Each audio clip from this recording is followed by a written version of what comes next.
remember that they're changing my voice. So this is Genesis 3, part 5 of 5. In this video, we're going to talk about Mark 10. We're going to talk about divorce. In the last video, when we were talking about Matthew 7, I talked a lot about fruit, right? You know them by their fruit. And part of their fruit is whether or not they live romantic justice, whether or not they insist on it. So let's get into it. Jesus then left that place, and went into the region of Judea and across the Jordan. Again, crowds of people came to him, and as was his custom, not mere human rules, customs, and traditions, he taught them. Some Pharisees came and tested him by asking, "Is it lawful for a man to divorce his wife?" "What did Moses command you?" he replied. Okay, so it says that Moses permitted them to write a certificate of divorce and send their wives away. It goes on to say that Jesus said, "It was because your hearts were hard that Moses wrote you this law." Jesus replied, But at the beginning of creation, God made them male and female, right? Not gender neutral, not Adam and Steve.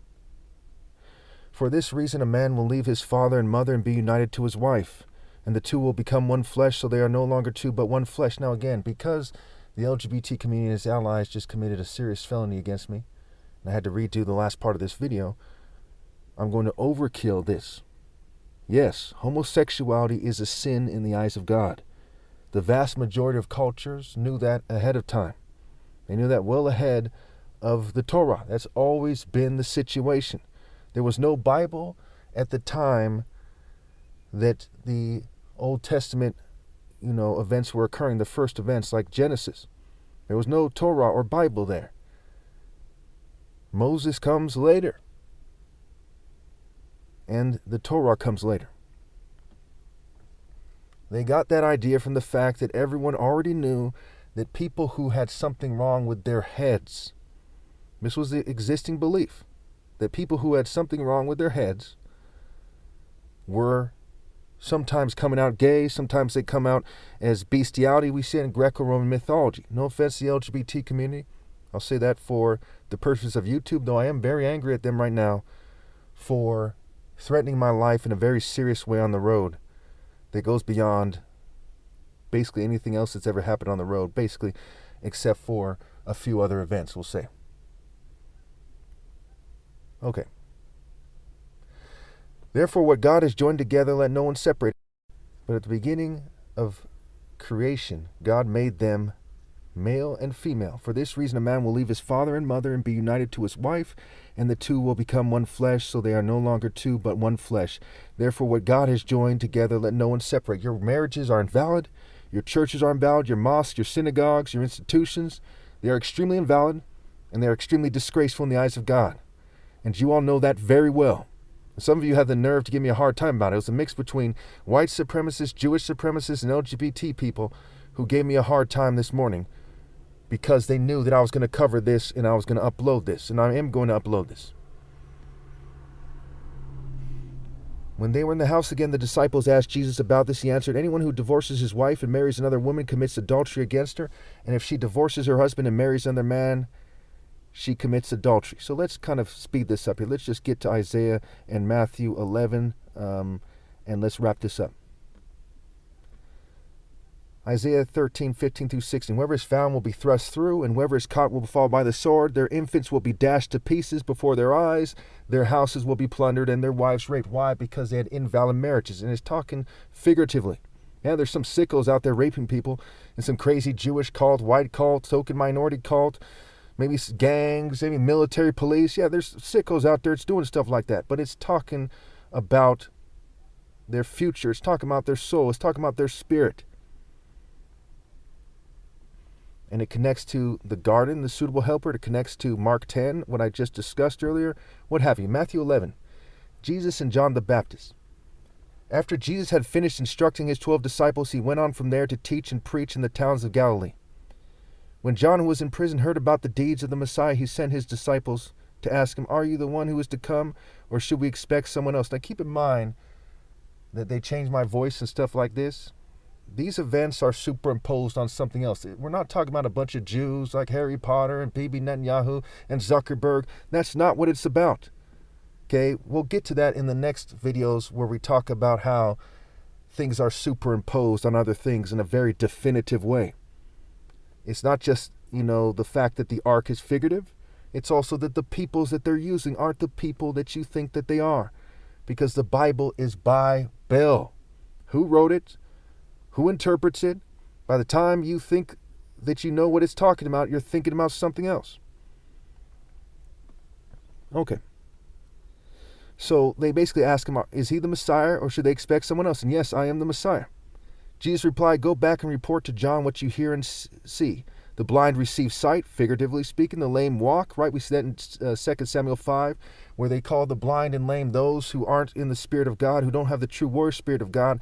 Okay, so these fake martial arts, fake military, fake people everywhere, right? The word mark and the word march are very similar. Those who have leprosy are cleansed. Okay, and that goes back to Numbers. I was calling it Numbers 10 before, but it's Numbers 12, I believe, where Miriam gets leprosy. There's other leprosy incidents in the Bible. It has to do with their conception of right and wrong, their conception of racial marriage, what have you. Okay. People are supposed to look at things in terms of character. The spirit is everything, the flesh means nothing. If they don't obey God through me, then don't date them. It's very simple. The deaf hear, the dead are raised, and the good news is proclaimed to the poor. Again, the deaf hear, right? He who has an eye, let him hear. Let him see. He who has an ear, let him hear. There's some gang stalker driving by here in an all black vehicle, but let's just keep going here. Not moved in the slightest, not scared of these people at all. They're scared of me. Anyway,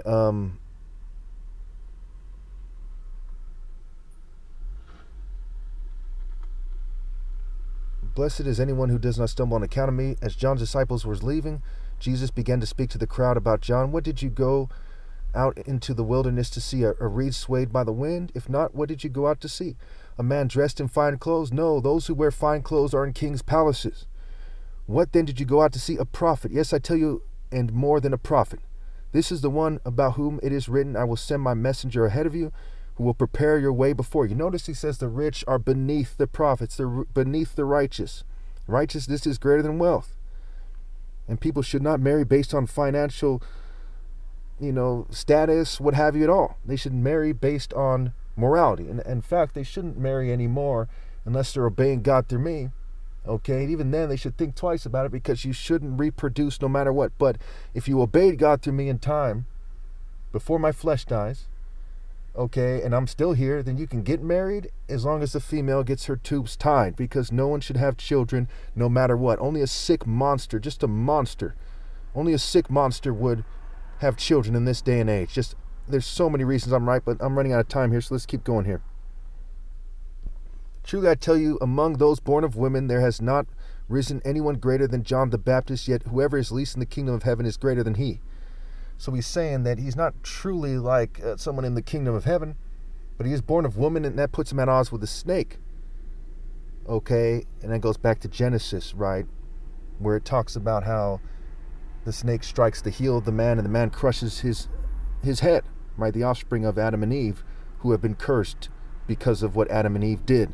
And that has to do with divine order, has to do with ways and paths, has to do with their conception of war arts and what have you, and their rejection of the Royal African Falcon martial art order. When we get to Noah, we'll talk about how it connects to Proverbs 23, which clarifies that Noah was actually in the wrong when he said of Ham, he said, curses are you, Canaan. What he was saying is that because of what happened, that Canaan is going to, have everything to do with Sodom and Gomorrah and stuff like this. He wasn't saying Ham was cursed, or in Amos 9:7, and wouldn't say, aren't you not as the Cushites unto me, O children of Israel? Because the Cushites are offspring of Ham as well. So that's what it's saying. And as we get to the Nimrod wordplay, right? David, Dave-I-V, Nimrod, and I'm Rod, and I'm Day-R. And the kingdom of heaven is taken, and Proverbs 17:2, I believe it is, a prudent servant will rule over a disgraceful son.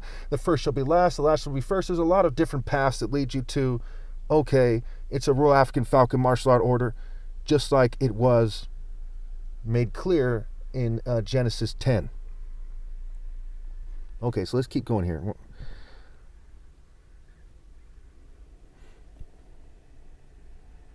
From the days of John the Baptist until now, the kingdom of heaven has been subjected to violence or has been forcefully advancing, and violent people have been raiding it. For all the prophets and the law prophesied until John. And if you are willing to accept it, so there's a typo there, don't worry about it. And if you are willing to accept it, he is the Elijah who is to come. To what can I compare this generation? They are like children. Again, they are like children. Right? Follies in the heart of a child. Proverbs. In the marketplace and calling out to others, we played the pipe for you, and you did not dance. We sang a dirge, and you did not mourn. For John came neither eating nor drinking, and they say he has a demon. The Son of Man came eating and drinking, and they say, here's a glutton and a drunkard, a friend of tax collectors and sinners. But wisdom is proved right by her deeds. So we see that it's the deeds of the righteous versus people who are like a child, right? Babylon system, Babylon, the garden's connection to Babylon, the Tower of Babel, okay, the snake and the ways of the snake and the tree of knowledge versus the righteous warrior acts of God. The root and offspring of David, David versus Goliath, David versus the Jebusites and the Philistines and so on. Woe to unrepentant towns. Then Jesus began to denounce the towns in which most of the miracles had been performed because they did not repent. Woe to you, Chorazin! Woe to you, Bethsaida!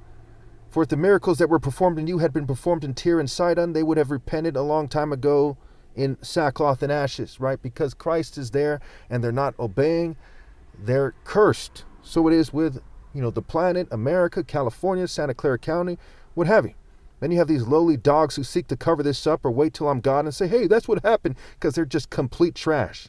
The type of people that know that your kids are going to get raped and wait till they're raped and then they tell you, okay, trash that are going to hell with their offspring, straightforward. But I tell you, it will be more bearable for Tyre and Sidon on the day of judgment than for you. And you, Capernaum, will you be lifted to the heavens? No, you will go down to Hades. The word being used here is Hades, like in Revelation. Behold a pale horse, and on it sat death, and Hades and hell follow with them. Right? Because they're going down to Hades, and the horsemen are bringing Hades to the world which is being transformed. We'll get to that when we get to the ark, where it talks about how the world will never be flooded again, and it's talking about the spiritual essence of the world, which goes to somewhere else. Okay? Because the spirit is everything, the flesh means nothing.